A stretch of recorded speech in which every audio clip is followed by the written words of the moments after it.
Praise the Lord. प्रभु को धन्यवाद दिए ए प्रातः सकाल पाई प्रभुंकर उपस्थिति पाई। आसंतु ईश्वर लोक माने आम समय ईश्वर वाक्य श्रवण करवा, चक्षु बंद करवा, छोटे प्रार्थना करवा। स्वर्ग पृथ्वीर पवित्र ईश्वर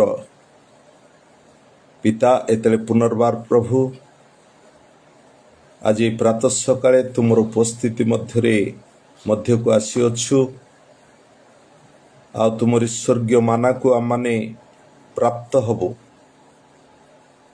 कारण से माना द्वारा आम को तुम्हें बलिष्ठ करुअछ, आम को सतेज करुअछ। ए पवित्र परमेश्वर एतले प्रार्थना करुची जेते जन तुमर से वाक्य को श्रवण करिवे, वाक्य द्वारा तुम्हें कथा कह, आत्मा को द्वारा मन को तुम्हें चालना दियो। प्रभु धन्यवाद दूच, महिमा संभ्रम गौरव प्रशंसा तुमस्तर दे यीशु को नाम रे ए छोट प्रार्थना मागुछु, आमेन। जाओ विशेष करी प्रभु को धन्यवाद दूची। आमको प्रभु पुणी गोटे नूतन सकाल देखेले, आमे तांकर दैनिक माना को आने साउंटिबा निश्चित भावरे से स्वर्गीय माना आम को परिपक्वता करिवो। स्वर्गीय माना आम को जीवन रे आमे जेतले प्राप्त हवा, आमने आत्मिक अभिवृद्धि आमकर हब, आध्यात्मिक विषय रे ज्ञान मध्य आम अर्जन करिवा। तेणुकरी स्वर्गीय माना प्रातः सकाळे इस्राएल लोक मान को परमेश्वर एव्री मॉर्निंग सूर्योदय पूर्वरु कहते तुम्हें माना को तुम्हें साउंटिब, तुम्हें गृहर बाहर को जाई से माना को कलेक्ट करिवो। तो सेथिपाई प्रिय ईश्वर को लोक माने, कारण गणना 11 अध्याय आ 6 पद जदि आपण माने देखिबे, एटी इस्राएल लोक मानकर स्टेटमेंट थिला। मात्र एबे आममानकर प्राण शुष्क हेउअछि, एटी किछि नाही, ए माना छड़ा आउ किछि देखिबाकू किछि नाही। आउ सेई माना धनिया परी ओ तहिर दृश्य मुक्ता सदृश लोक माने एणे तेणे भ्रमण करी माना साउंटिले, तहिरे ताहा पेसिले, अबा कुटुणी रे ता चूर्ण करी कढ़ाई रे सिद्ध करी पिठा प्रस्तुत कले। आउ तैल पक्व पिठा परी तर स्वाद थिला। Praise the Lord. एठी प्रिय ऑनलाइन परिवार ईश्वर को लोक माने इस्राएल लोक मान को भितरे तांगर स्टेटमेंट थिला, जा माने आमान को प्राण शुष्क हेउअछि, कार एठी माना छड़ा आउ किछि नहीं।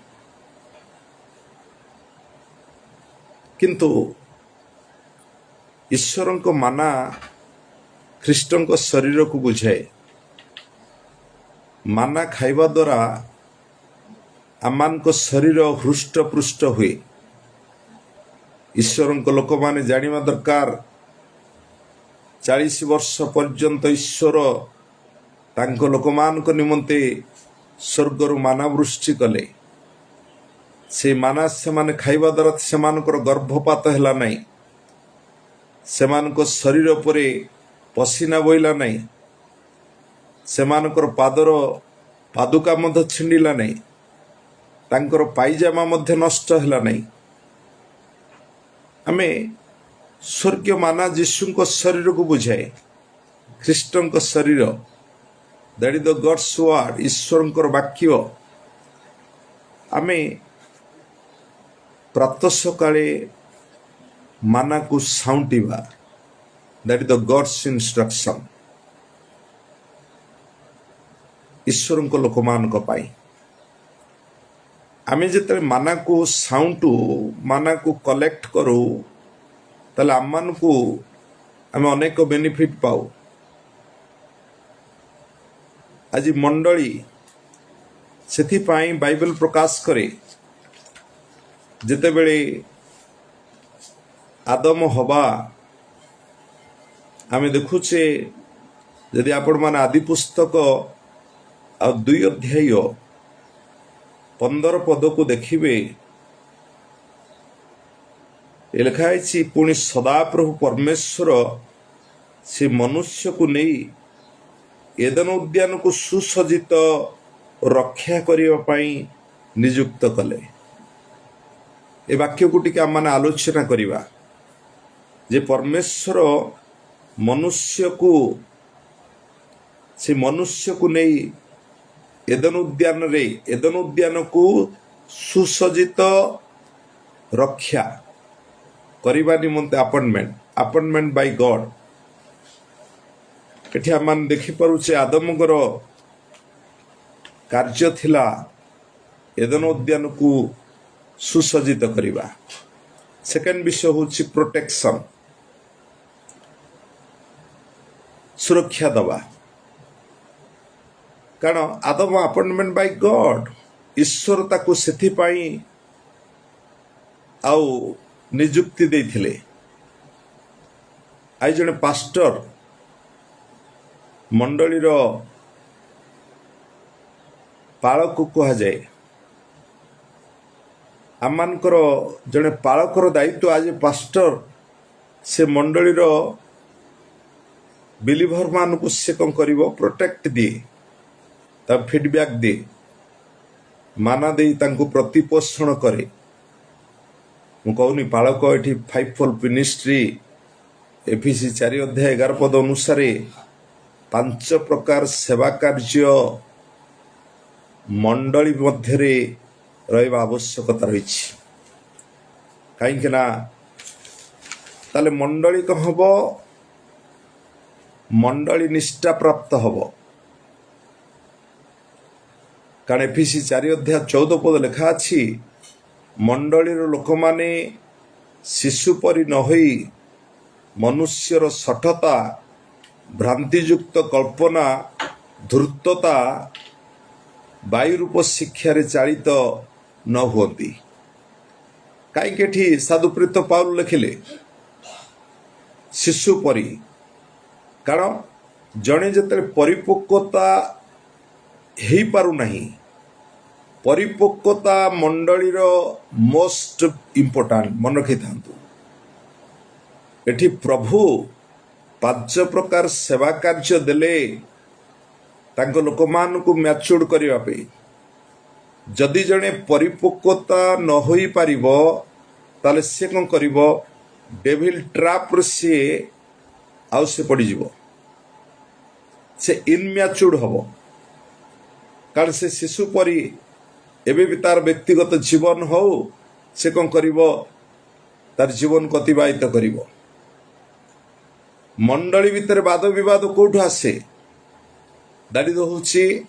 ସେଥିପାଇଁ ସାଧୁପ୍ରୀତ ପାଉଲ 1 କରନ୍ଥୀ 3 ଅଧ୍ୟାୟରେ ଲେଖିଲେ, ମୁଁ ତୁମମାନଙ୍କୁ ଦୁଗ୍ଧପାନ ଛଡ଼ା ଆଉ କୌଣସି ଖାଦ୍ୟ ମୁଁ ତୁମମାନଙ୍କୁ ଦେଲି ନାହିଁ, କାରଣ ଏବେ ବି ତୁମମାନଙ୍କ ଭିତରେ ବାଦ ବିବାଦ ରହିଅଛି। କାରଣ ତା ହେଉଛି ଇନମ୍ୟାଚୁର୍ଡ ଖ୍ରୀଷ୍ଟିଆନ। ଗୋଟେ ମଣ୍ଡଳୀ ସଦାବେଳେ ନ୍ୟୁ ବିଲିଭର, ସେମାନେ ଶିଶୁ ପରି ଜୀବନ କାଟନ୍ତି। କିନ୍ତୁ ଯେତେବେଳେ ଆଉ ଜଣେ ପରିପକ୍ୱତା ଲାଭ ହୁଏ, ଜଣେ ପରିପକ୍ୱତା ହୁଏ, ଯେତେବେଳେ ଦୈନିକ ମାନାକୁ ସେ ଗ୍ରହଣ କରେ, ଈଶ୍ୱରଙ୍କର ପବିତ୍ର ମାର୍ଗରେ ଅନୁଗମନ କରେ, ଈଶ୍ୱରଙ୍କର ଦାସମାନଙ୍କର ଶିକ୍ଷାକୁ ଗ୍ରହଣ କରେ, ମଣ୍ଡଳୀ ସହିତ ପାର୍ଟିସିପେଟ୍ କରେ, ତାହେଲେ ଧୀରେ ଧୀରେ ଯେତେବେଳେ ସେ ଗୁରୁପାକ ଖାଦ୍ୟ ଖାଏ ତାହେଲେ ମଣ୍ଡଳୀ କ'ଣ ହେବ? ପରିପକ୍ୱ ହେବ। ଜଣେ ପାଳକ ରେସ୍ପନ୍ସିବିଲିଟି ରହିଲା। ଏଠି 5 ପ୍ରକାର ସେବା କାର୍ଯ୍ୟ ଏଠି ସମସ୍ତଙ୍କର ଦାୟିତ୍ୱ ମଧ୍ୟ ରହିଛି ଯେ ଆମେ ମଣ୍ଡଳୀ କି ପ୍ରକାର ସୁରକ୍ଷା କରିବା, ପ୍ରୋଟେକ୍ସନ୍। ଆଦମ ପାଇଁ ଏହା ଥିଲା ଗଡ୍ସ ଇନଷ୍ଟ୍ରକ୍ସନ୍। ତୁମେ ଏଦନ ଉଦ୍ୟାନ ବଗିଚାକୁ ତୁମେ କ'ଣ କରିବ? ସୁସଜ୍ଜିତ କରିବ, ସୁରକ୍ଷା ଦେବ। ସେଥିପାଇଁ ମୁଁ ତୁମକୁ ଆପଏଣ୍ଟମେଣ୍ଟ କରିଛି। ତାହେଲେ ଜଣେ ମଣ୍ଡଳୀର ଆଜ ଏ ପାଷ୍ଟର ସେ ସଦାବେଳେ ଜାଣିବା ଦରକାର ଯେ ମୁଁ ମୋର ମେଷମାନଙ୍କୁ କ'ଣ କରିବି? ତାଙ୍କୁ ଗଠନ କରିବି, ମେଷମାନଙ୍କୁ ଫିଡବ୍ୟାକ୍ ଦେବି। ମେଷମାନଙ୍କର ଜଣେ ପାଷ୍ଟର କ'ଣ କରିବ? ସେ ତାର ପଲର ଆଦର୍ଶ ସ୍ୱରୂପ ହେବା ଆବଶ୍ୟକତା ରହିଛି। ତାପରେ ଜଣେ ପାଷ୍ଟର ସଦାବେଳେ ସେ କ'ଣ କରିବ? କଲ୍ଟିଭେଟ୍, ଚାଷ କରିବା। କାରଣ ମଣ୍ଡଳୀକି ଯେତେବେଳେ ଚାଷ କରାଯାଏ ତାହେଲେ ମାଟି ଉର୍ବର ହୁଏ, ଆଉ ଭୂମି କ'ଣ ହେବ? ଫଳଦାୟକ ହେବ, ଭୂମି ପ୍ରସ୍ତୁତ ହେବ ପ୍ରଭୁଙ୍କ ପାଇଁ ଗୋଟେ ଫଳକୁ ଉତ୍ପାଦନ କରିବା ପାଇଁ। ତେଣୁକରି ଏଠି ମଣ୍ଡଳୀର ରେସ୍ପନ୍ସିବିଲିଟି ଜଣେ ପାଳକ ହାତରେ ନ୍ୟସ୍ତ କରାଗଲା। 2ଟା ବିଷୟ, ସୁସଜାଡ଼ିବା, ସୁସଜ୍ଜିତ କରିବା। ସେକେଣ୍ଡ ବିଷୟ ହେଉଛି ପ୍ରୋଟେକ୍ସନ୍, ମେଷମାନଙ୍କୁ ପ୍ରୋଟେକ୍ସନ୍ ଦେବା। ସେଥିପାଇଁ ଈଶ୍ୱର ଆମମାନଙ୍କୁ ଆପଏଣ୍ଟମେଣ୍ଟ କରିଛନ୍ତି। କାରଣ ଆମେ ସଦାବେଳେ ଦେଖୁଛେ ଯେତେବେଳେ ଚାଷୀ କ'ଣ କରେ? ବିହନ ସେ ଯେତେବେଳେ ମାଟିକି ଚାଷ କରେ, କାରଣ ଚାଷ ହେଲା ପରେ ସେ ମାଟିକି ସେ ଗୁଣ୍ଡ କରେ, କାରଣ ତାହା ହେଉଛି ଉତ୍ପାଦନକାରୀ ଭୂମି ତାକୁ କୁହାଯାଏ। ଠିକ୍ ସେଇଭଳି ଆମମାନେ ଜଣେ ପାଷ୍ଟର ଯେତେବେଳେ ଚାଷ କରିବା ଦ୍ୱାରା ଆମମାନଙ୍କ ହାର୍ଟ କ'ଣ ହେବ? ଫିଲ୍ଟରିଂ ହେବ। ଏ ହୃଦୟ ଫିଲ୍ଟରିଂ ହୃଦୟ ହେଇଯିବ। ପ୍ରଭୁଙ୍କ ପାଇଁ ଆମମାନେ ଗୋଟେ ଉତ୍ପାଦନକାରୀ ଏ ଭୂମି ହେଇପାରିବ। ଫଳବିହୀନ ଭୂମି ହେବନି। এই ଭୂମିରେ ପ୍ରଚୁର ଫଳ ଆମମାନେ ଫଳିପାରିବା। ଯଦି ମାଟି ଉର୍ବର ତାହେଲେ ଆମମାନେ ପ୍ରଡକ୍ଟ, ଆମେମାନେ ସଦାବେଳେ ପ୍ରଡକ୍ଟକୁ, ଗୋଟେ ବିଷୟ ପ୍ରଡକ୍ଟ ମେଣ୍ଟାଲିଟି, ଯେଉଁଟାକି ଉତ୍ପାଦନ ବିଷୟକୁ ଆମମାନେ ଦେଖିପାରିବା। ସେଥିପାଇଁ ବାଇବେଲ ପ୍ରକାଶ କରେ ଯେ ପରମେଶ୍ୱର ମଣ୍ଡଳୀ କି, କାରଣ ଏଫେସୀ 4:13 ଲେଖା ଅଛି, ମଣ୍ଡଳୀରେ ସମସ୍ତେ ବିଶ୍ୱାସରେ ଈଶ୍ୱରଙ୍କର ପୁତ୍ରଙ୍କ ଜ୍ଞାନରେ ଏକତା ପ୍ରାପ୍ତ ହୋଇ ଖ୍ରୀଷ୍ଟଙ୍କ ପୂର୍ଣ୍ଣତାରେ ପୂର୍ଣ୍ଣ ବୟସ୍କ ହେବେ। ମଣ୍ଡଳୀ କ'ଣ ହେବ? ଜ୍ଞାନ ରହିତ ହେବ ନାହିଁ। ମଣ୍ଡଳୀର ଲୋକମାନେ ଈଶ୍ୱରଙ୍କ ଜ୍ଞାନରେ ପରିପୂର୍ଣ୍ଣ ହେବେ। ଫାଇଭଫୋଲ୍ଡ ମିନିଷ୍ଟ୍ରି ୱାର୍କ ଆଉଟ୍ ହେବା ଆବଶ୍ୟକତା ରହିଛି। ଶିକ୍ଷକ ତାର ଶିକ୍ଷା ଦେବ।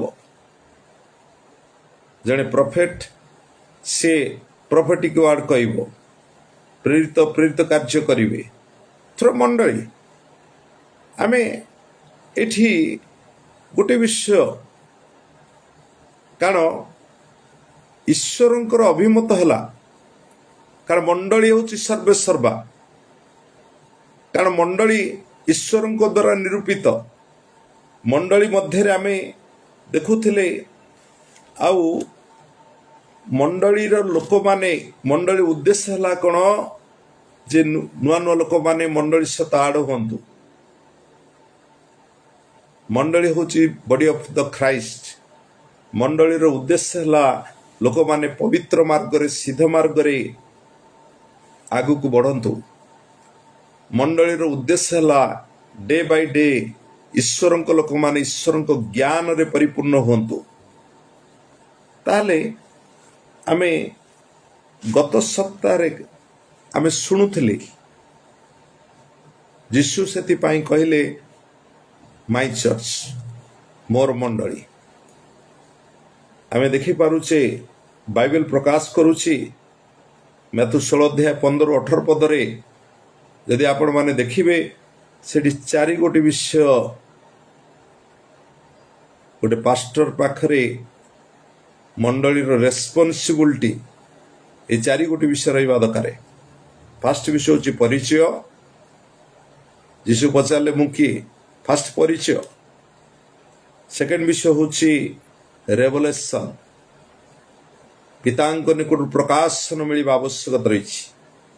थर्ड विषय हूँ बिल्ड द चर्च आमे गोटे मंडली की स्थापन करने उद्देश्य रे कार्य करिपरिबा। चतुर्थ विषय God's authority God's divine authority ये 4 गोटी विषय जड़े शिक्षादायी जाजक पाखरे रहिबा आवश्यकता रही। जड़े जाजक से प्रकाशन पाइब केतेबेले जेते आम माने ईश्वरंकर वाक्य को अधिक गुरुत्व दो। आमे जदि शिखिबा अन्य मान को शिखेबा एवरीडे गॉड्स वर्ड ईश्वरंकर वाक्य रु आमाने प्रकाशन पाइबा। एवरीडे जड़े पास्टर कौन करिवो से प्रभुंकर से माना को साउंटिबा दरकार। प्रत्येक दिन दैनिक माना को से कलेक्ट करिवार आवश्यकता रही। वाक्य रु प्रकाशन मिलिवो ताले लोक माने कौन करिवे परिपक्वता हेबे। मिनिस्ट्री कौन हबो बढ़ी चलिबो। आमानकर मंडली के आम कौन करिबा बिल्डअप करिबा ता मजबूत हबो। जाजक पाखरे डिवाइन अथॉरिटी कहीं परमेश्वर देले। फास्ट विषय आम परिचय बढ़िबा। आम परिचय जेते बढ़िबा ईश्वर सहित सेते क्लोज हो पारिबा। परिचय पर आप देखिले प्रकाशन आपण पाइबे। ईश्वर रेवलेशन पाई चलिए। प्रकाशन जोठी आसूची आपण माने गोटे गठनमूलक कार्य आरंभ करिवे। चतुर्थ विषय गॉड्स डिवाइन अथॉरिटी परमेश्वर जाजक पाखरे ए डिवाइन अथॉरिटी देले 2टा विषय पाई सुसज्जित करिबा आउ प्रोटेक्शन दबा। आमे मंडली की कौन करिबा ताले मंडली को हबो वृद्धि साधन हबो। सेतिपाई আজি चर्च होची चर्च इज द ब्यूटी कारण ता होची सती कन्या सदृश। कारण आमे चर्च होची रोटीर घर। समस्ते रोटी खाइबा पाई स्वर्गीय माना साउंटिबा पे से माने मंडली निकटक आसंती। स्वर्गीय माना लोकमान को शरीर पर तेज परिप्रकाश करिवो। आपण माने आम माने जिते ईश्वर को लोक माने स्वर्गीय माना को जेते आमे खाइबा आमे परितृप्त हवा। सेति पाई ईश्वर को लोक माने कौन कले से स्वर्गीय माना खाई खाई आमे चिटा ही गलु। किंतु आमानकर नीड रही स्वर्गीय माना। प्रातः सकाळे एवरीडे आमाने कौन करिबा से माना को कलेक्ट करिबा। सेति पाई परमेश्वर एटी 2टा विषय देले। एदन उद्यान बगीचा रे कौन थिला एदन उद्यान बगीचा रे ए 2टा जिनिस करिबा पाई आदम को परमेश्वर कहले तुम्हें सुसज्जित कर सुरक्षा कर सेति पाई तुमको अपॉइंटमेंट करिछि। ताले एदन उद्यान बगीचा भीतर कौन थिला प्रथम विषय थिला फेलोशिप विथ गॉड। ईश्वर को सहभागितार से माने एवरीडे बढ़ुथिले। परमेश्वर एवरीडे समान को सहभागितारे एवरीडे दिनावसान समय आसी ତାଙ୍କ ସହିତ ସହଭାଗିତା କରୁଥିଲେ। ଆଉ ସେଇଟା ଥିଲା ରୁଟିର ଘର।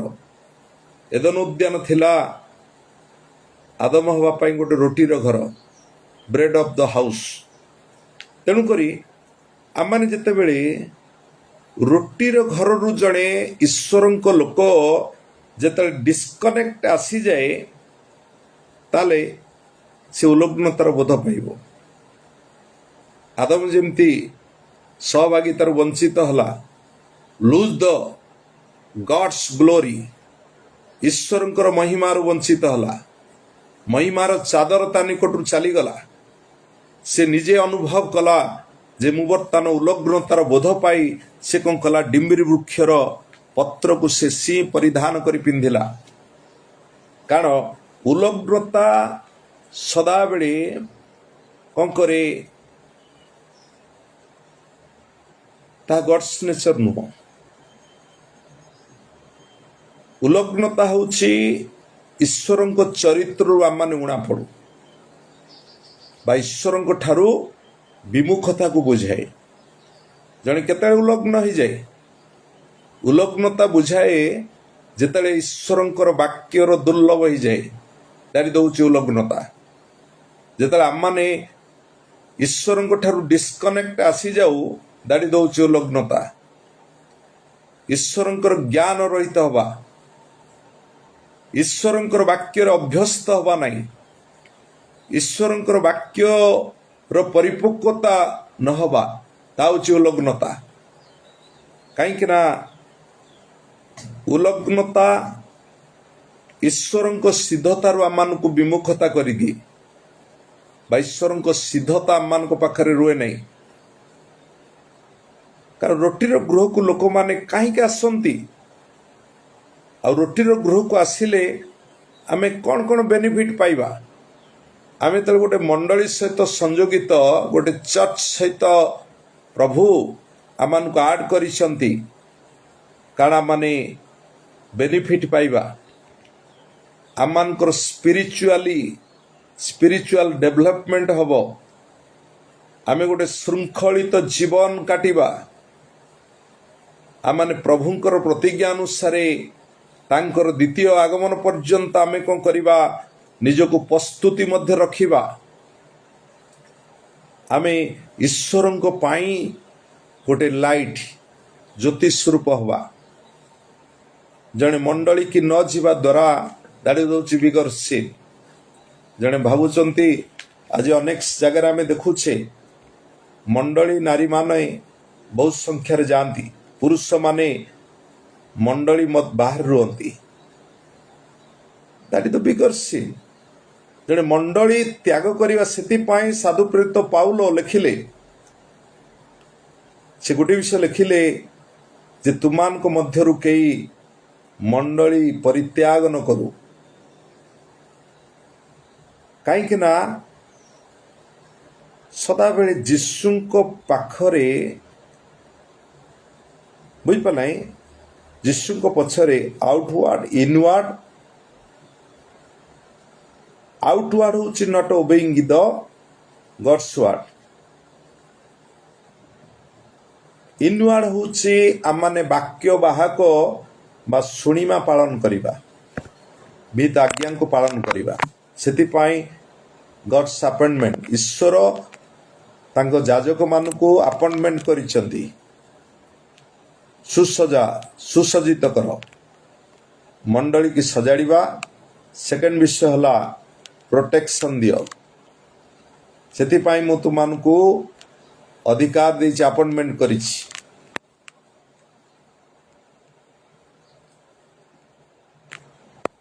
ତେଣୁକରି ପ୍ରିୟ ଈଶ୍ୱରଙ୍କ ଲୋକମାନେ, ଈଶ୍ୱର ବାଇବେଲ ପ୍ରକାଶ କରୁଛି, ଏଫେସୀ 1:22 ଲେଖା ଅଛି, ସମସ୍ତ ବିଷୟ ଖ୍ରୀଷ୍ଟଙ୍କର ପାଦ ତଳେ ରଖି ଈଶ୍ୱର ଯୀଶୁଙ୍କୁ ସର୍ବ ବିଷୟରେ ମସ୍ତକ ସ୍ୱରୂପ କଲେ, ଆଉ ସେ ମଣ୍ଡଳୀକି ଦାନ କଲେ। କ'ଣ ଦାନ କଲେ? ମଣ୍ଡଳୀ ହେଉଛି ସର୍ବେ ସର୍ବା। ପିତା ଈଶ୍ୱର କ'ଣ କଲେ? ଖ୍ରୀଷ୍ଟଙ୍କର ପାଦ ତଳେ ସମସ୍ତ ବିଷୟ ରଖିଦେଲେ ଆଉ ସର୍ବ ବିଷୟରେ ତାଙ୍କୁ ମସ୍ତକ ସ୍ୱରୂପ କରି ମଣ୍ଡଳୀକି ସମ୍ପୂର୍ଣ୍ଣ ଦାନ କଲେ। ତେଣୁକରି ଆମେ ମଣ୍ଡଳୀ ମଧ୍ୟରେ ସଦାବେଳେ ଗୋଟେ ବିଷୟ ଏଫିସି 1 ଅଧ୍ୟାୟ ଆମେ 23 ପଦ ପଢ଼ିଲେ ଚର୍ଚ୍ଚ ଆମମାନଙ୍କୁ 23 ପଦ ହେଲା ଖ୍ରୀଷ୍ଟଙ୍କ ମଣ୍ଡଳୀର ମସ୍ତକ ସ୍ୱରୂପ ମଣ୍ଡଳୀକି ଦାନ କଲେ, ସେ ସମସ୍ତ ବିଷୟରେ ପୂର୍ଣ୍ଣ କଲେ, ପୂର୍ଣ୍ଣତା ପ୍ରାପ୍ତ। ମଣ୍ଡଳୀ ଚର୍ଚ୍ଚ ଆମକୁ ପୂର୍ଣ୍ଣତା ଦିଏ। ଆମେ ଆତ୍ମିକ ସଜା ପରିଧାନ କରିବା। ଚର୍ଚ୍ଚ ଆମମାନଙ୍କୁ ଗଡ୍ସ ୱାର୍ଡ ଈଶ୍ୱରଙ୍କର ବାକ୍ୟରେ ପରିପୂର୍ଣ୍ଣ କରେ। କାହିଁକି ନା ଜନ 1 ଅଧ୍ୟାୟ 16 ପଦ ଲେଖା ଅଛି, ତାହାଙ୍କ ପୂର୍ଣ୍ଣତାରୁ ଆମମାନେ ସମସ୍ତେ ପୂର୍ଣ୍ଣତା ପ୍ରାପ୍ତ ହେଲୁ। ଦାଡ଼ି ଦେଉଛି ତାପରେ ଅନୁଗ୍ରହ ପରେ ଅନୁଗ୍ରହ ପ୍ରାପ୍ତ ହେଲୁ। କେତେବେଳେ ଅନୁଗ୍ରହ ଆସିବ? ଆମେ ଯେତେବେଳେ ଈଶ୍ୱରଙ୍କର ବାକ୍ୟରେ ନିଜକୁ ସଜାଡ଼ିବା, ଈଶ୍ୱରଙ୍କର ବାକ୍ୟରେ ଯେତେବେଳେ ଆମେ ପରିପୂର୍ଣ୍ଣ ହେବା, ତାହେଲେ ଆମେ ଅନୁଗ୍ରହକୁ ଦେଖିପାରିବା। ଆଜି ଈଶ୍ୱରଙ୍କ ଲୋକମାନେ ଈଶ୍ୱରଙ୍କ ଅନୁଗ୍ରହରୁ ଆମେ କେତେବେଳେ ବଞ୍ଚିତ ହେଇଯାଉ? ଆମେ ସ୍ୱର୍ଗୀୟ ମାନା କଲେକ୍ଟ କରିବା ପାଇଁ ଆମ ପାଖରେ ସମୟ ନାହିଁ, ବାକ୍ୟ ଅଧ୍ୟୟନ କରିବା ପାଇଁ ସମୟ ନାହିଁ। ଆମେ ଦୁଇଟା ଜିନିଷ, ଦୁଇଟା ୱିଙ୍ଗ ପ୍ରଭୁ ଆମମାନଙ୍କୁ ଦେଇଛନ୍ତି। ଗୋଟେ ୱିଙ୍ଗ ହେଲା ପ୍ରାର୍ଥନା, ଆଉ ଗୋଟେ ୱିଙ୍ଗ ହେଲା ଈଶ୍ୱରଙ୍କର ବାକ୍ୟ। ଏ ଦୁଇଟା ୱିଙ୍ଗ ଦ୍ୱାରା ଆମମାନେ କ'ଣ କରିବା? ଏଠି ବାଳକମାନଙ୍କ ରେସ୍ପନ୍ସିବିଲିଟି ରହିଛି। ଗୋଟେ ମଣ୍ଡଳୀକି ସଜାଡ଼ିବା, ମଣ୍ଡଳୀକି ପ୍ରୋଟେକ୍ସନ୍ ଦେବା। କାହିଁକି ନା church is not the business centre. ଆମେ କେବଳ ଚର୍ଚ୍ଚ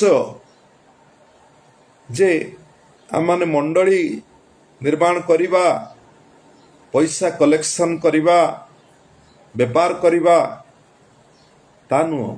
ପ୍ରଭୁ ସେଥିପାଇଁ ଆହ୍ୱାନ କରୁନାହାନ୍ତି। I M not a business man. ଆଜି ଅନେକ ପ୍ରଭୁଙ୍କ ଦାସମାନେ ଭାବନ୍ତି ଯେ ମୋର ବେପାରଟା ହେଉଛି ପ୍ରଭୁଙ୍କର calling. No, church is not the business centre. ବା ନାଇଁ ଆମେ ମନି କଲେକ୍ସନ୍ କରିବା ପାଇଁ ଗୋଟେ ମଣ୍ଡଳୀ ସ୍ଥାପନ କରିଛେ। ଈଶ୍ୱରଙ୍କର ମଣ୍ଡଳୀ, ମନେ ରଖିଥାନ୍ତୁ। ଈଶ୍ୱରଙ୍କର ଦ୍ୱାରା ମାନେ ଆପଏଣ୍ଟମେଣ୍ଟ ପାଇଛେ।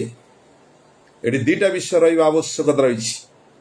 ଏଭ୍ରି ପ୍ରିଚର, ଏଭ୍ରି ପାଷ୍ଟର, ମୁଁ କହିବା ପାଇଁ ଚାହେଁ, ଆମମାନେ ଈଶ୍ୱରଙ୍କ ଦ୍ୱାରା ଆପଏଣ୍ଟମେଣ୍ଟ ପାଇଛେ।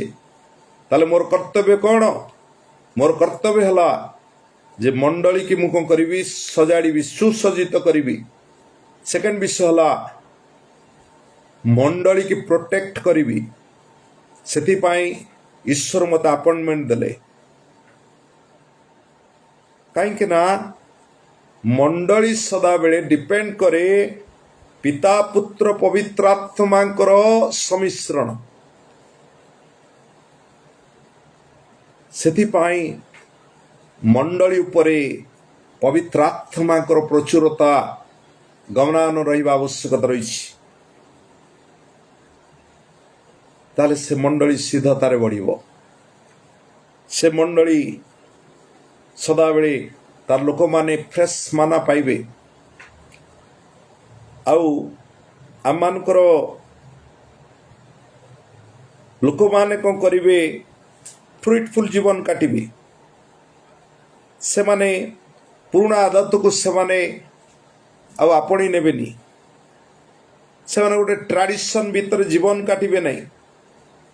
କାରଣ ସେଇ ମଣ୍ଡଳୀରେ ରେଭଲେସନ୍ ରହିବ, ପ୍ରକାଶନ ରହିବ। ସେ ମଣ୍ଡଳୀରେ ନୂଆ ନୂଆ ତାଜା ବାକ୍ୟ ଲୋକମାନେ ପ୍ରାପ୍ତ ହେବେ। ଆଉ ସେ ମଣ୍ଡଳୀ ଫାଷ୍ଟିଂ ରହିବ, ଉପବାସ, ପ୍ରାର୍ଥନା, ଦୈନନ୍ଦିନ ଜୀବନରେ ଲୋକମାନେ ସତେଜ ହେଇକି ରହିବେ। ତାହେଲେ आममानकर मिशन को परमेश्वर कौन करिवे फुलफिल करिवे तेणुकरी विशेष करी धन्यवाद दिए जदि मो अपॉइंटमेंट पाई ईश्वर ठारू ईश्वर जदि मते अपॉइंटमेंट करिसंती कौन पाई जगत पछरे बुलिबा पे नुह व्यापार वाणिज्य करिबा पे नुह कारण मु अपॉइंटमेंट पाई दुईटा विषय मन रखंतु फास्ट विषय हला सुसज्जित करिबा मंडली की सजाड़िबा सेकंड विषय हला प्रोटेक्शन दबा लोक मानकु मेष मानकु प्रोटेक्शन दबा कारण एटा होची इट इज माय ड्यूटी ताल आम कौन करवा से डिवाइन अथॉरिटी ईश्वर डिवाइन अथॉरिटी आम ऊपर कार्य वर्कआउट हम धन्यवाद दूची आ निश्चित भाव आमने शिक्षा द्वारा अनुप्राणित होचे आम नुआ नुआ विषय चर्च विषय आमने निश्चित शिक्षा ग्रहण करवा प्रभु आत्मा मान को जो प्रकार चालना देवे से वाक्यर किसी नुआ प्रकाशन ता निश्चित भाव आम प्राप्त हवा तेणुकर धन्यवाद दौचे आपण माने आसंतु ए दैनिक माना